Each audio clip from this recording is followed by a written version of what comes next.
Est-ce qu'on peut dire que tu as réussi grâce au marketing ou pas? J'ai entendu penser. En même temps que je te parle, je me dis, est-ce Bah, que... oui, j'ai pu accumuler du pouvoir d'achat grâce au marketing, oui. Ok, donc la phrase, et je la sors tout le temps, c'est ta punchline, je rends à César ce qui est à César. Un bon marketeur, pour savoir si c'est un bon marketeur, un bon marketeur gagne de l'argent.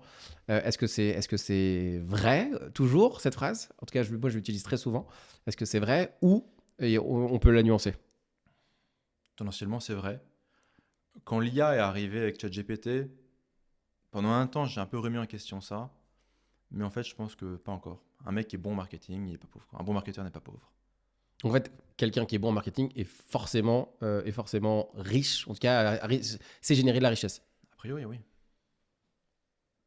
Après, si tu veux, ça dépend de ton système politique.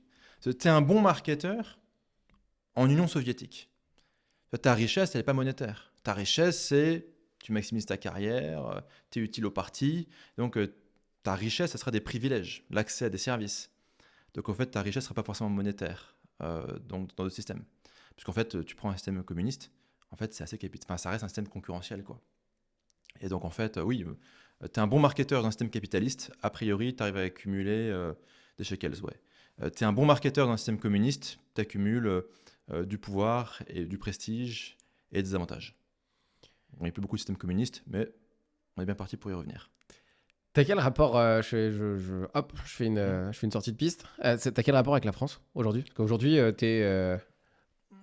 t'as quand même étudié en France, t'as vécu en France, on est t'es quelqu'un qui est sur le marché français aussi, Entre autres. ouais, entre autres, et également. Effectivement, t'as quel rapport avec la France? Alors, moi, j'habite à Dubaï et je reviens en France pour me faire soigner, pour profiter de ce système social que le monde nous envie. Non, je rigole. Euh, le... J'ai quitté la France il y a 10 ans. J'ai été dans une attitude de fuck la France pendant assez longtemps. Et finalement, j'y reviens doucement. Est-ce que je me réinstallerai en France? Je ne sais pas. Je trouve qu'il y a une telle malveillance administrative que je ne sais pas. Mais c'est un pays que j'aime bien. C'est un pays que je me dis que peut-être qu'il n'est pas foutu. Bon, il est mal barré, mais peut-être qu'il n'est pas foutu. Et c'est un pays qui arrive à produire des cerveaux. En fait, quand tu voyages pas mal et que tu vas dans des pays, c'est pas très politiquement correct, mais où en fait le QI moyen il est à 85, tu vois ce que c'est que la connerie en fait. Mais la connerie profonde. Tu sais, la connerie où il n'y a pas de marge de progression. C'est que le mec, il met les mains dans le feu, il se brûle, il met la deuxième. Hmm. Tu vois. Et en fait,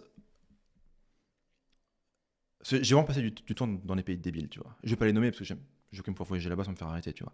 Mais quand tu observes vraiment la connerie crasse, déjà, tu comprends que le QI, c'est pas fait pour mesurer l'intelligence, mais la connerie. Donc, toi, on arrête les débats de c'est quoi l'intelligence, on s'en fout de l'intelligence. C'est juste, tu peux mesurer la connerie brute. Et bien en fait, quand tu vois des pays entiers avec des dizaines de millions de personnes qui sont à des très hauts niveaux de conneries brutes, et que tu reviens en France, oui, le français, il fait la grève tout le temps, oui, il fait 35 heures, oui, il tire la gueule, oui, il y a tout ça. Mais en fait, en moyenne, il est putain de bon. Et après, c'est un pays qui sort quand même 10, 15, 20 000 talents tous les ans. Ok, enfin, très bonnes écoles d'ingénieurs, commerciaux, on va dire que ça va, les très bonnes écoles de commerce, ça produit des gens qui sont pas complètement pas trop teubés. On produit des médecins corrects, bon, ils sont complètement dogmatiques, mais ils sont plus ou moins corrects. Donc je veux dire, on est quand même un pays qui produit, enfin qui en moyenne est bon, en termes cognitivement, en termes d'intelligence, et on produit des grosses cohortes de gens vraiment exceptionnels si on compare par rapport à la moyenne mondiale, quoi. Et ça donne espoir. Si on arrive à faire en sorte que ces gens ne se cassent pas, le pays est bon. Et tu vois, tout le monde est là avec des gros débats sur ouais, est-ce qu'il faut, je sais pas quoi, la politique monétaire, des immigrés, des machins. En fait, tu t'en branles un peu de tout ça. Enfin, c'est intéressant. Mais le vrai sujet, c'est si ces 20 000 personnes qu'on produit tous les ans, on arrive à les faire à peu près rester et qu'on leur fout la paix et qu'on les laisse bosser, même si tous les autres c'est des branleurs, on est à peu près bon. Et ça, je trouve que ça donne espoir. Là, on a Tougain qui nous parle de ça, Mhm. euh, qui a un vrai. Je pense qu'il y a des gens qui connaissent. Je sais pas si t'ont déjà entendu le dire. Si, on t'a déjà entendu le dire de cette manière. Parce que on se connaît quand même depuis un petit moment. Le discours n'était pas le même il y a quelques années, Oui. pour le coup. Euh, Avant de revenir sur pourquoi tu as ce discours-là aujourd'hui, mais qu'est-ce qui a fait qu'au début, au départ, tu avais ce discours-là? Parce que tu as fait. Alors, t'en parles souvent, hein, tu as fait. Non, HEC, t'es parti d'HEC. J'ai fait prépa HEC, j'ai Prépa intégré HEC. HEC, je suis resté 3 mois à HEC, Et après, il y a une petite voix dans ma tête qui m'a dit lève-toi et marche. Donc je me suis levé, j'ai marché, j'ai pris un RER, un deuxième RER, un troisième RER, je suis arrivé à Paris. Parce qu'en fait, HEC Paris, c'est pas à Paris, ça joue en Josas. Et puis à partir de là, bon, je vais faire autre chose de ma vie. Ouais. Et en fait, tu en parles souvent, tu en parlais souvent que HEC, c'était bon, bah, c'était presque de la. Tu y allais pour un peu les troller presque. Non, j'y suis allé parce que j'ai beaucoup aimé la prépa. Et c'est un jeu. C'est une compétition. Il y a des gens qui aiment les compétitions sportives, c'est une compétition plutôt intellectuelle. Et en fait, quand tu prends le truc de manière joueur, c'est assez fun. La prépa à les grandes écoles est un système, tout système se nique. Bah, c'est intéressant de tester, non?